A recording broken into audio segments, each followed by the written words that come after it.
Hello, everyone, and welcome back to the next episode of On the Rise, a YouTube interview series where I sit down and talk with up-and-coming content creators so you guys can find out more about them and why you should watch. Today I have Dave with me. How you doing today, Dave?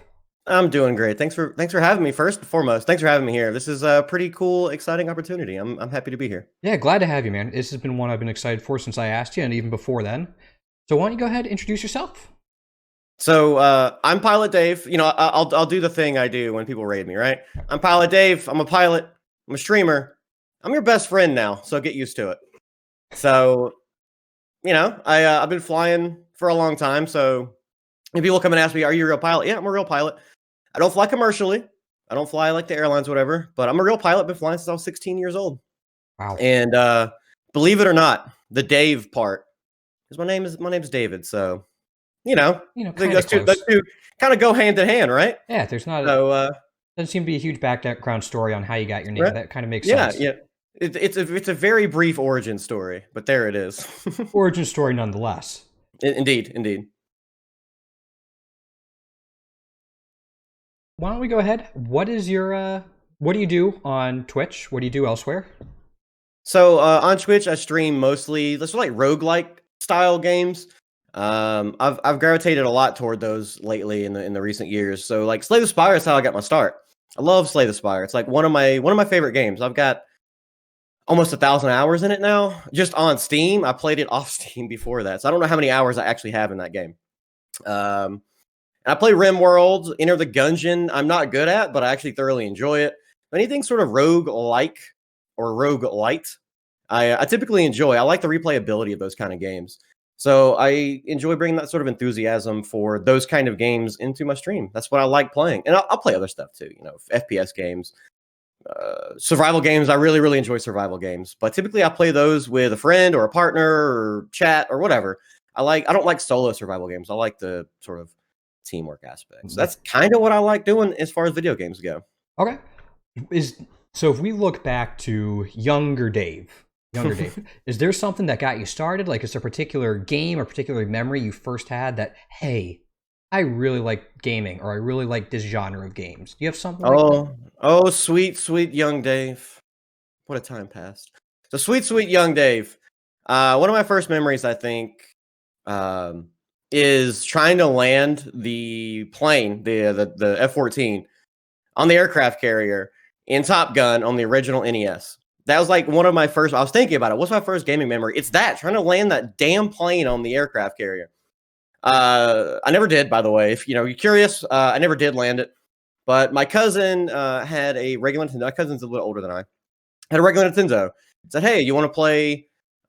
This flying game?" I was like, "Oh yeah." I've wanted to fly airplanes since I was like a little kid. Like talking a 4-year-old wanted to fly airplanes.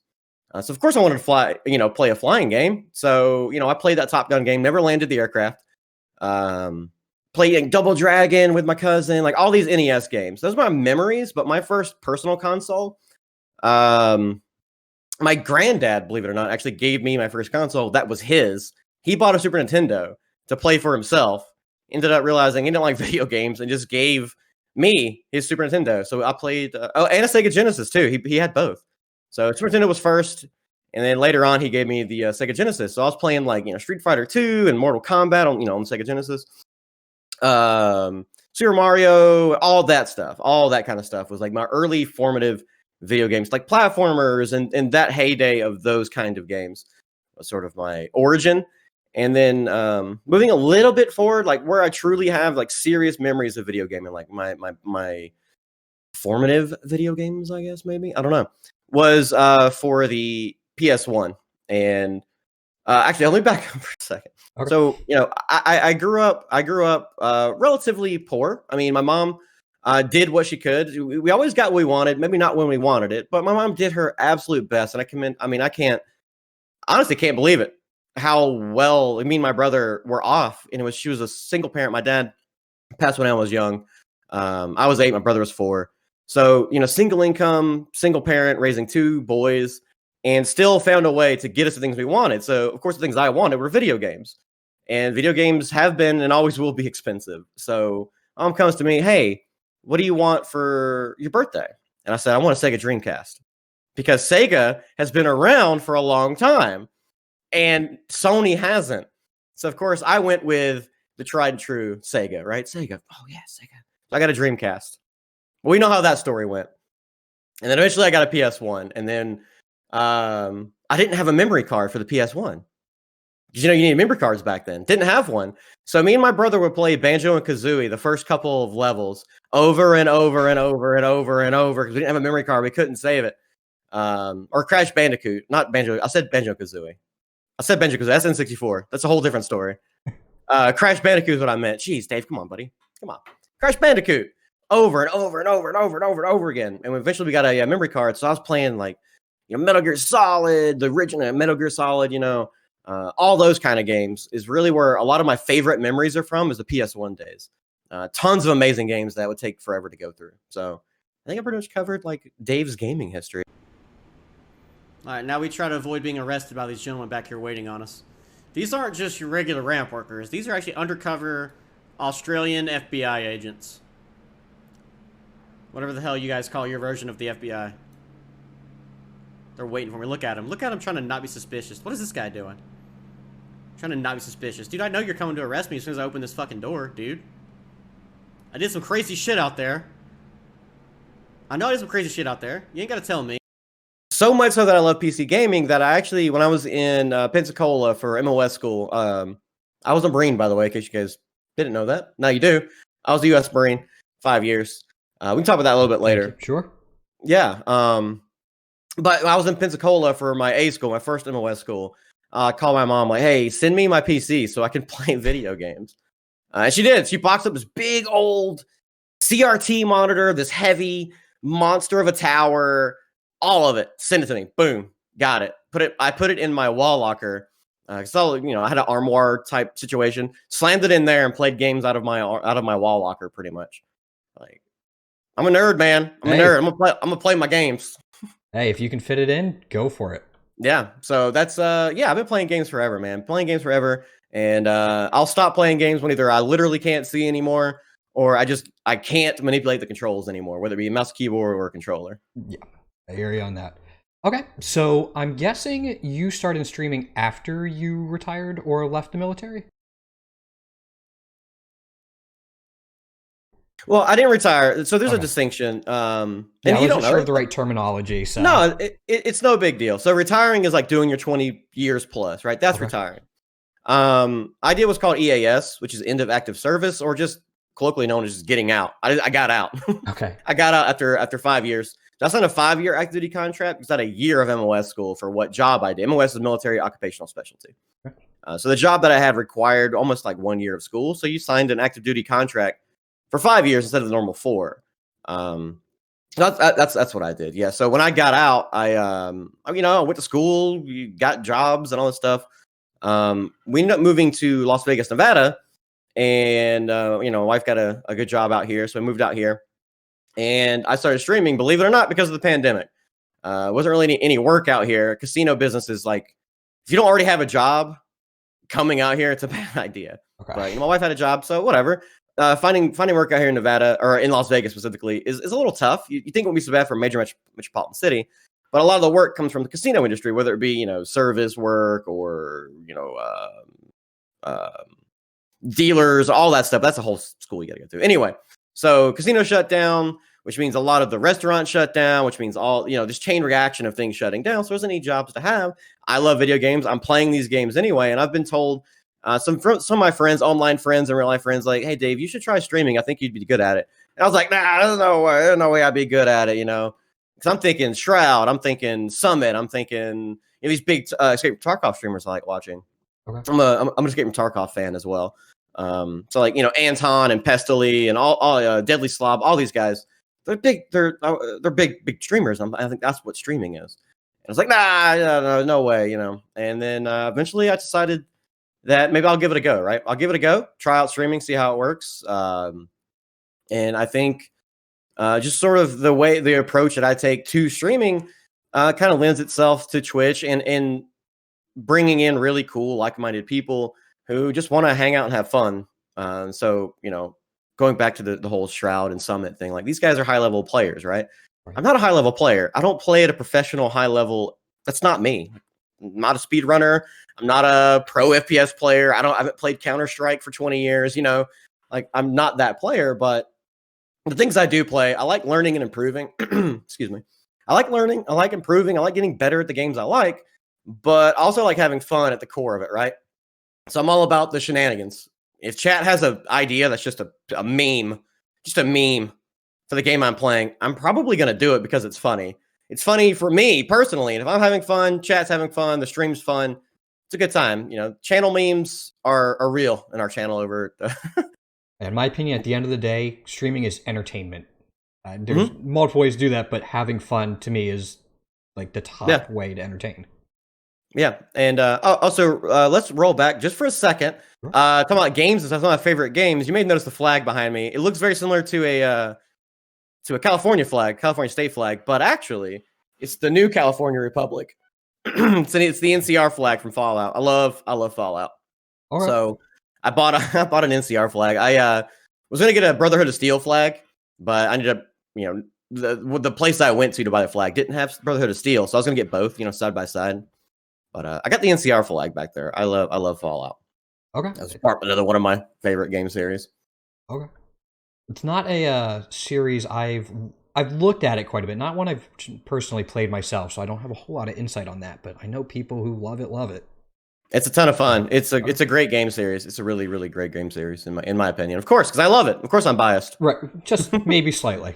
I'll have to maybe a look at some point. Yeah, maybe a little bit. Well, since we're already talking about what you like to stream, why don't you let everyone know when you stream so they can check you out? Oh yeah, so obviously I stream on Twitch.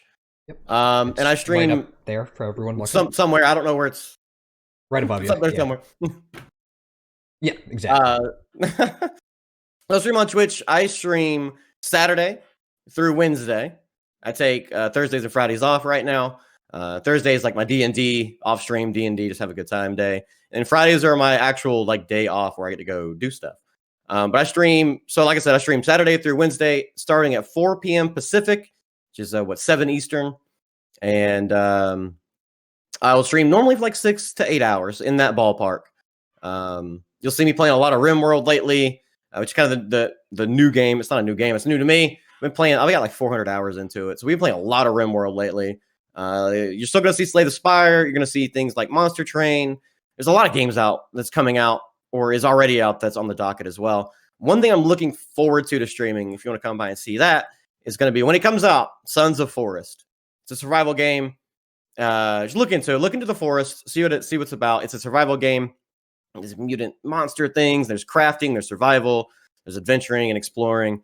And it's such a really great survival game. So they're coming out with Sons of Forest, 2, the second one. So I'm really looking forward to that. When that comes out, trust me, I'm going to be playing it. Okay. So.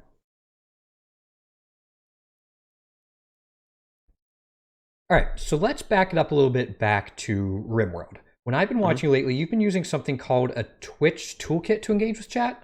Yeah. Twitch Toolkit is a way for chat to sort of interject themselves and be part of the colony. First and foremost, the mod authors who did this were absolutely fantastic. So if you like RIMWORLD, go check that out if you're a streamer as well. I'll drop all their information below the video for everyone as well. Outstanding. But yeah, it's a way for chat to interject themselves and be part of the story we're telling. Whether it be good, bad, or neutral, send me food, send the colony armor, or send the colony tornadoes and meteors, whatever you want to do. You can earn coins and buy those things and make it happen. I've got like stories on stories on stories of the stuff that's been going on.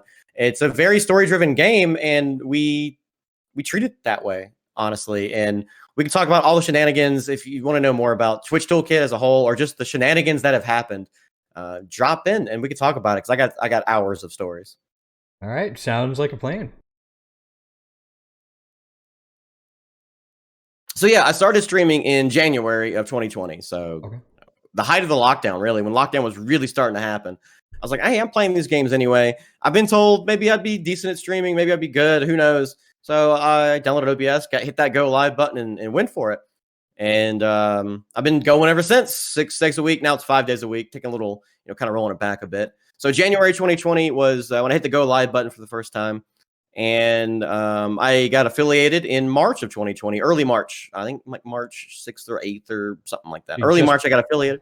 So you just passed the 1 year mark. Yeah, Congratulations. just past the 1 year mark. Yeah, I'm getting my first sort of influx of the 12-month resubs, and it feels really, really cool to have someone who has supported you even before affiliateship, just being there, being part of the community, and then subbing right there at the beginning, like, hey, I'm an affiliate, and they drop the support for you and have been with you ever since. It's a really cool feeling. I've got a handful of those 12-month resubs, and it's just it's honestly streaming and this whole year, obviously COVID and all that stuff, but the surreal nature of being on Twitch streaming, having all these folks hang out and be part of a community that you've kind of built, and whether that be something that some streamers like just kind of focus on the professional gaming aspect, or I'm a speedrunner, or I'm a pro FPS player, or want to be a pro FPS player,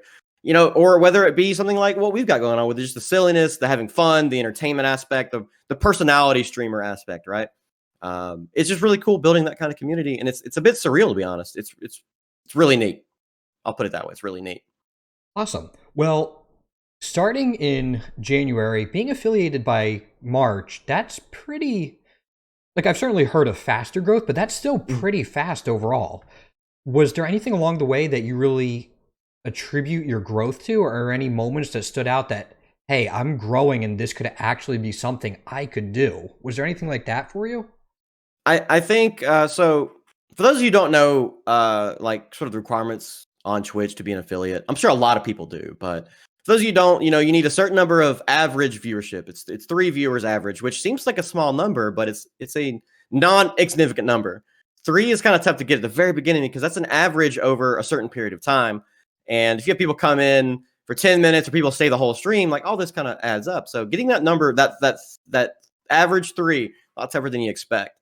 So I think to answer your question, the tribute to the growth of the channel was when I started seeing, not too long after I started streaming, like people were hanging out for whole streams. I would see the same name from when I went and go live to when I hit the end stream button. They would be there hanging out with me for my personality, for us, that community personality, or simply because the game I was playing at the time was Slay the Spire. People who had 2,000 hours in Slay the Spire and genuinely wanted to help someone learn and get better at the game. And people come, people go. It's the nature of the beast, right? It's the nature of life. People come, people go. Yep. Make friends, you lose friends just by just not hanging out that much anymore. So that was kind of cool to have those people resub for 12 months, but also those early people who helped sort of not only kind of get me toward that affiliateship, but also kind of guide me in not only the game, but also streaming. Like people that had been streaming themselves for a while. I was like, hey, Dave, maybe you should try this out for OBS. Maybe you should change it up a little bit. Let's do this. Let's do that. And then the people helping with the games, my gameplay got better. And then we started having discussions in chat about my strategies or alternate strategies or just the dumb stuff that I do. I would just randomly raid people. I didn't know anybody on Twitch at the time. I didn't know any streamers. So I just randomly raid people. That's what you do, As a small streamer, you just raid people and find some friends and make friends and forge friendships and forge these communities and help other people out who are your similar size. People are pulling in 3, 6 viewers, whatever. Go make some friends. Go hang out in other places. Go be a viewer in their channels. And then if you like them, go raid them the next day. Like, don't tell them you're a streamer. Don't advertise. It's ridiculous. Just show support in the way that you can as a streamer, which is raiding. Just raiding people, not sort of because of like, hey, come look at me. Don't self-advertise. Go to their channel. Be a viewer in their channel.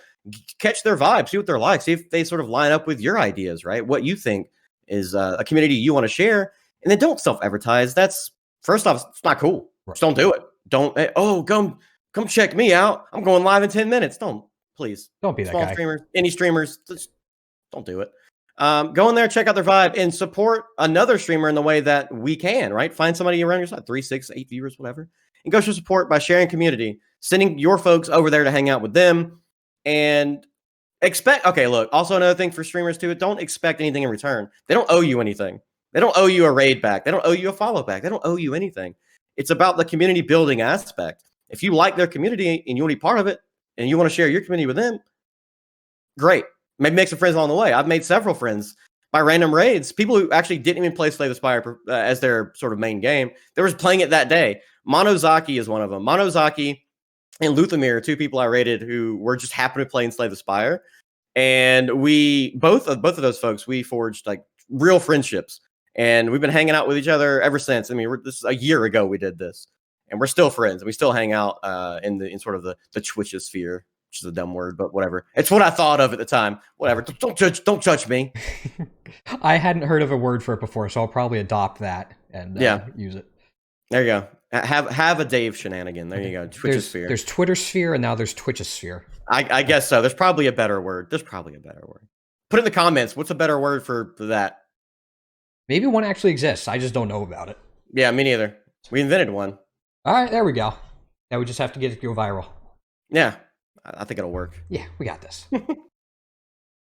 But yeah, so it's really just community sharing and finding a way to make some friends along the way and build your community. I want organic growth, so I don't really self-advertise much. First, because it's just not cool. And if it's sort of okay in other people's discords and stuff, then do it, sure. I really enjoy organic growth. And I want people to watch my channel because either they like me, my personality, like the games I'm playing, preferably both, or just like the vibe we got in chat, just I want it organic. That's my shtick is just, I really want organic growth. All right. Well, let's wrap up streaming and gameplay for now. We might come back to a little bit later. Let's move on to anything you'd like to do outside of gaming. I know you mentioned the military a little bit, but now that you're you got out, do you have any hobbies or interests you like to do outside of Twitch or streaming? I know you mentioned D&D a little bit. Yeah. So I started playing D&D several years ago when 5th edition came out. I never played it before, and I just went on Reddit to my local city at that time. Like, hey, who wants to play D&D? I don't know anything about it. Let's play it. And we got a group together. We were together for several years, actually. And then people started, they graduated with PhDs or people got promotions in their jobs and moved cities. And we eventually kind of dissolved because people were doing life stuff. And I wanted to continue that. And it was tough to get another group together because our group, we were total strangers. Nobody knew each other. And we just all kind of got really we really got along. We all became friends. We'd hang out outside of D&D. And that was really cool. It was hard to forge that sort of bond again. So I didn't play D&D again until a couple of my viewers actually like, hey, let's play D&D. So one of my friends, actually, another streamer, Blair Shadowpaw, is the DM. And then me, I'm in it. And then a few of my viewers and someone I know in real life, we're all playing a campaign right now on Thursday. So that's one of my hobbies is D&D. I really enjoy it. Also, obviously flying's a hobby. I enjoy it. It's a very, very expensive hobby. I don't know if it's the most expensive hobby, but it's probably up there. Yeah, it's probably up there. But I like going to go camping and all that stuff, but that's not really an option right now. Yeah, most of the state parks are shut down, or they're limiting how many people can actually enter the park, and campgrounds just don't exist right now. They're shut down. That's pretty much it. I like outdoorsy stuff. I like going out and doing things. It's not really much of an option right now. And I mean, heck, I like going out to like antique stores and consignment stores and finding cool aviation stuff. I've got a couple really old signs and old stuff that I got hanging in my office. I like going and doing that too. So I got a bit of varied hobbies. So a lot of it I can't do right now because of the pandemic, which, better safe than sorry, right? So let's move on a little bit to what you have coming up. What are your goals, either personal or with the stream? And do you have any big events coming up or something viewers should keep an eye out for? I think my personal and stream and Twitch goals all are kind of intertwined right now. This is my life. It's what I do full time. I stream 5 days a week, 6 to 8 hours a day, like a regular job. It is my job. But because it's my job, I'll also say like I've never, ever, not once ever said, "Oh, you watch my channel, then you got a sub. Oh, I got this donation link up. Go click my dono link." Never in a million years would I ever expect someone to just, "Hey, you're neat. Here's money." No one's gonna do that on the street.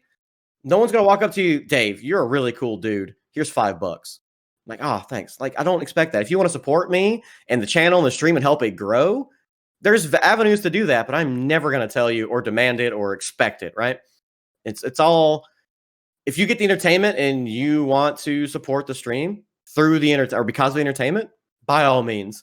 But to that end, like, growth is my goal. I want to grow the channel. I want to get bigger, and grow the community through follows or subs or whatever the case may be.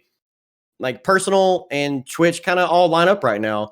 You don't see it right now. I took it down for the interview, but I've got a green screen now, and I've got lighting now, and I've got a new camera on the way, and I've got new extra lighting on the way, and that's in part by viewers supporting the stream through donos and subs and stuff. I can roll that back into the stream and grow our channel, make it better. Like, the camera you're seeing right now, it's on its way out. It's on its way out. We'll be having a new camera here probably next week, actually, when it arrives. So that'll be cool. Always nice to hear funds getting rolled back into the stream, that people like yourself aren't resting on the laurels of, hey, what I got is fine. I don't need. Yeah. Like, it's always good to hear about improvements, especially with people supporting you.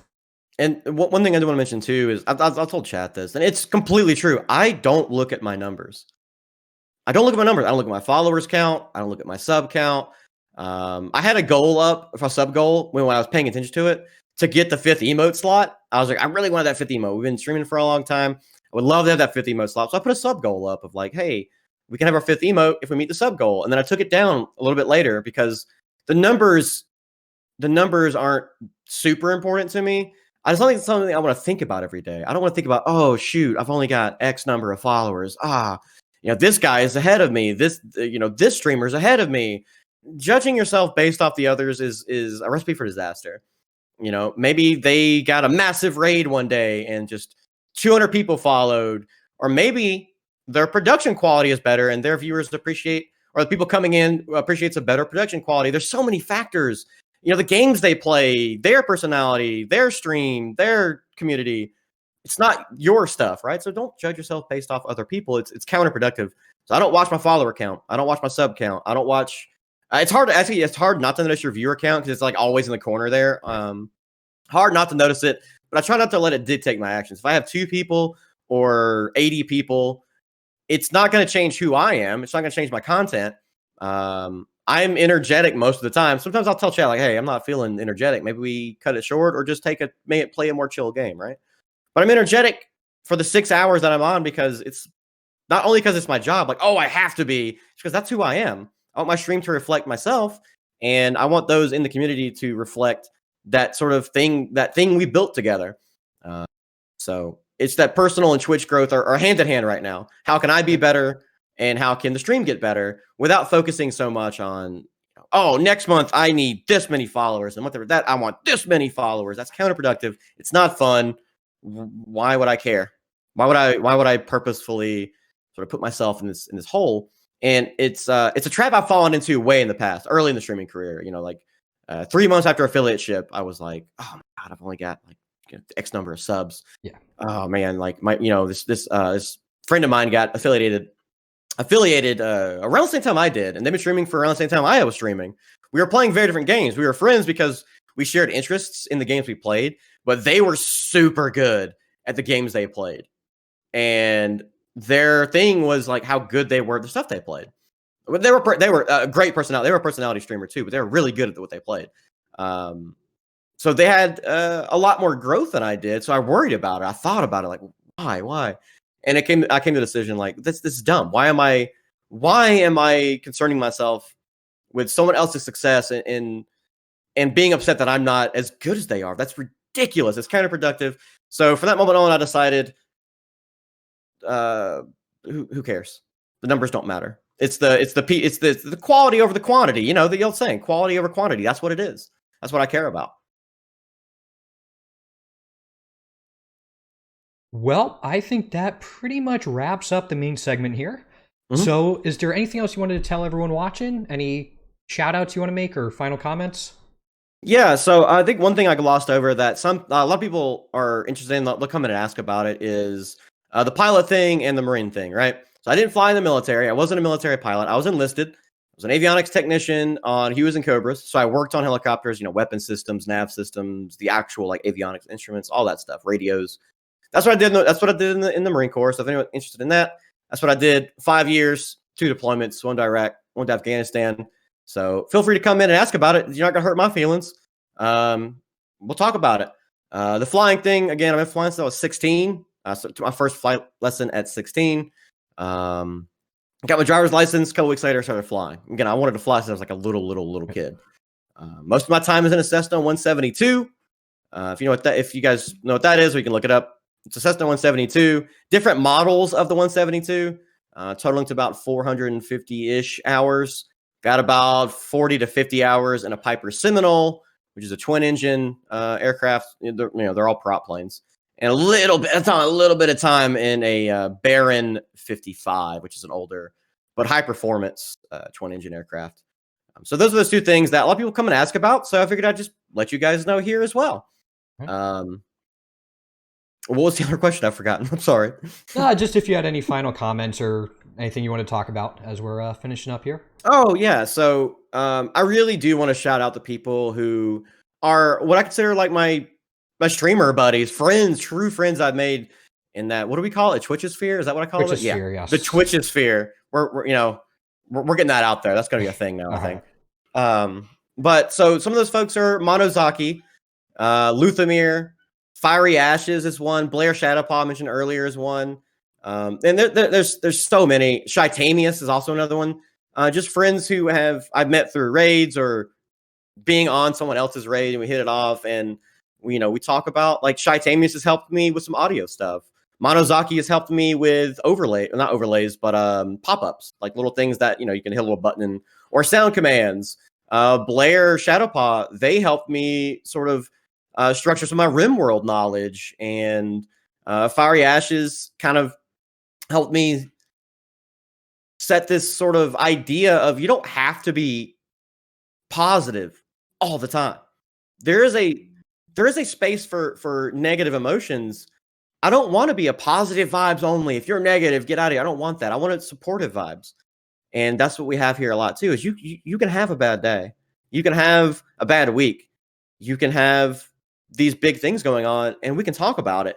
And either if you just want to vent and just get the things out, fine. If you don't want to talk about it, don't talk about it. Come and have some escapism. Get away from the negative thing.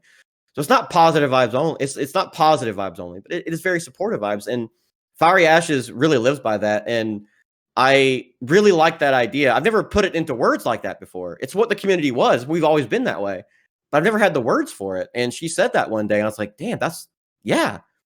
So I attribute that to Fiery Ashes, and all the viewers and the people who've hung out in the stream that have been there for a long time. I can't name them all because there's several that have been there for a long time who I consider really good friends. We talk on Discord. We play games together. It's not that separated, I'm a streamer, you're a viewer situation. Like I want to be friends with my viewers. Well, hopefully people can stop by and meet these people for themselves as well. I hope so. I hope so too. I think people who want a fun sort of meme type situation, just like, hey, you see something that could be really fun and really silly in a game I'm playing, let me know, because if I think it's funny, I'm probably gonna do it. Because you're not gonna come and get like the high impact, high speed, professional gameplay. It's not what we're about. We want to be good at our games. We want to improve, but it's not our main goal. It's about having fun, the entertainment, and just sharing, kind of a community together. So that's kind of, yeah. All right. Well, everyone can see you on your Twitch URL right above you, but where else can people find you? Do you have a YouTube? I have a YouTube made. I have made plans to start making videos again. So my YouTube is Pilot Dave Games. And I started some videos, and my editing was not great. I'll be honest, my editing was bad. They were bad videos. So I didn't post them. I told Chad about, hey, I got a YouTube going. Hey, come check these out. I made them. They were crap. I deleted them. They don't exist anymore. You can't find them. They're gone. So I have been thinking of ideas I want to do for YouTube, and I know exactly what I'm going to do now. So those videos will be coming out hopefully next month. I'm going to bank up a few, and next month, so this is March. So next month, hopefully there's some YouTube videos out. They're going to be Slay the Spire based, and then I do want to delve into RimWorld videos of stuff, what we've been doing and the cool stuff we're going to do in the future with RimWorld. I'm going to do some different kinds of RimWorld colonies, and so that's all about here. Come on by, we'll talk about it. It's a lot to talk about. It'll eat up a lot of time in the video, so just drop on by. We can talk about it. Those are YouTube videos. So it's Pilot Dave Games. Twitch is Pilot Dave. I have a Twitter. I've never used it, so you can't find me there. You can, but there's nothing there. Okay. So once I get the YouTube channel up and running, I'm also going to hand in hand that with a Twitter, get my Twitter back up and running, and sort of make a shared community between Twitch and Twitter and YouTube and all that stuff. And also there's a merch store you can check out if you're really interested and you really want to support the stream. And you can come by and check out the merch store. If you go to the stream, there's a link below the stream. There's a link in Discord as well if you want to join the Discord. And I'll drop the link below this video as well for anyone interested in that. Yeah, so we have shirts and coffee mugs and all that kind of stuff with my logo on it. Hello, look at that self plug. There we go. Look at that. Look at that right there. Look at that self plug. That's about it, I think. Twitch, YouTube. There will be a Twitter coming. Getting back on that merch store. Yeah, I think that's about it. All right. Well, I think that wraps everything up for today. Thank you for coming aboard today. Appreciate having you here. Well, thanks for having me. I had a really good time. Yeah, me too. So thanks for pitching the idea, and I think it's great. Yeah. Of course. All right. Thank you everyone for watching, and I will see you next time. Thank you so much for watching. I highly encourage everyone to go check Dave out, as some of his gameplay and stories, especially for RimWorld, are just absolutely amazing and great to hear. If you guys have any suggestions on who I should interview next, please let me know in the comments below, or feel free to DM me on Twitter or on Twitch. Other than that, I will see everyone next time, and have a great day.